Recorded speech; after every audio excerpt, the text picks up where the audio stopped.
করবো guys, sacrifice তো করার লাগতেছে বলেন নিজের হাতের সাথে। হ্যালো ভিউয়ার্স, গুড মর্নিং, সবাইকে সালাম, আদাব, নমস্কার। কেমন আছেন আপনারা সবাই? আশা করি সবাই ভালো আছেন, আমি অনেক ভালো আছি। তো আজকে হচ্ছে মঙ্গলবার, এখন বেজে গেছে সকালে 8:30। তো অনুভূতির বাবা অনেক আগে নাস্তা করে চলে গেছে। আসলে আমি রীতিমতো 2বার আজকে নাস্তা বানাচ্ছি। তো অনুভূতি বুঝছেন, রুটি খাবে না, এটা খাবে না, সেটা খাবে না, ওর খাওয়া নিয়ে যত বাহানা। তো আমাকে 8:30টার সময় বলতেছে যে মা আমাকে নুডলস বানিয়ে দাও, আমি নুডলস খাবো। ওর বুঝছেন 9টা থেকে প্রাইভেট, এখন আমি রীতিমতো তাড়াহুড়া করে নাস্তা বানাচ্ছি। এই সবটুকু নুডলসও খেয়েও শেষ করতে পারে না, পরে আমার থেকেও খাওয়া লাগে বুঝছেন, ডাবল ডাবল আমার নাস্তা করা লাগে।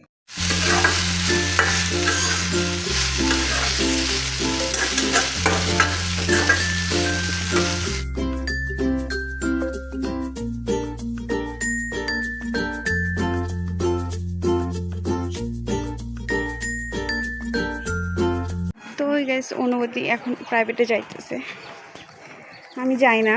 তো আজকে হচ্ছে আমার বেতন দেওয়া লাগবে, ওটার জন্য যাইতেছি। তো গাইস এখানে ভাত বসাই দিছি আর এখানে আলু সেদ্ধ দিছি। তো গাইস ডালটা সেদ্ধ হয়ে গেছে, এখানে আমি লবণ আর হচ্ছে হলুদ দিয়ে দিছি। এখন আমি এখানে ফালি করে কাঁচামরিচগুলো দিয়ে দিব, অল্প পেঁয়াজ দিয়ে দিব আর হচ্ছে রসুন কুচি দিয়ে দিব। এটা একটু ফুটে আসলে দেন তেলে দিব। তো গাইস ডালটা সেদ্ধ হয়ে গেছে, রসুন কুচি,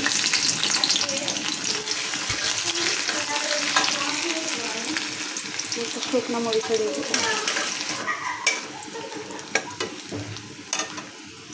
তো গাইস ডালটা বাগার দিয়ে দিছি, 2 মিনিট রাখবো চুলায়, দেন নামাই নেব।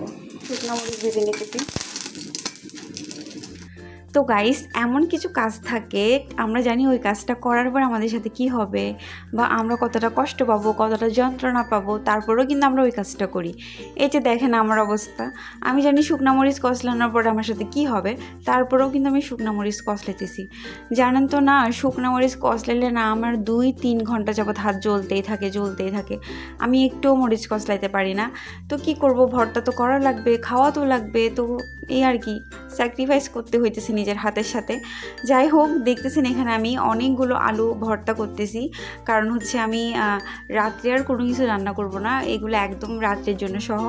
তো অনেকখানি আলু একদম ভর্তা করে নিতেছি। আর দেখতেছেন এখানে আমি হচ্ছে কাঁচা পেঁয়াজ, তারপর হচ্ছে সরিষার তেল, এগুলো সব কিছু ইউজ করছি। আমি দুপুরবেলা হচ্ছে এরকম ডাইরেক্ট কাঁচাটাই খাবো, আবার যতটুকু আলু ভর্তা বেঁচে যাবে ওগুলো আমি কী করবো, রাত্রে ভালো করে ভেজে তারপরে খাবো। দুইটার কিন্তু আলাদা আলাদা টেস্ট। এরকম যেটা কাঁচা পেঁয়াজ, তারপর হচ্ছে সরিষার তেল দিয়ে যেটা মাখা হয় ওটার আলাদা টেস্ট, আর যেটা হচ্ছে আপনি তেলের মধ্যে একদম ভাজা ভাজা করে নেবেন ওটার হচ্ছে আলাদা টেস্ট। তো আমি দুটোটাই ট্রাই করি।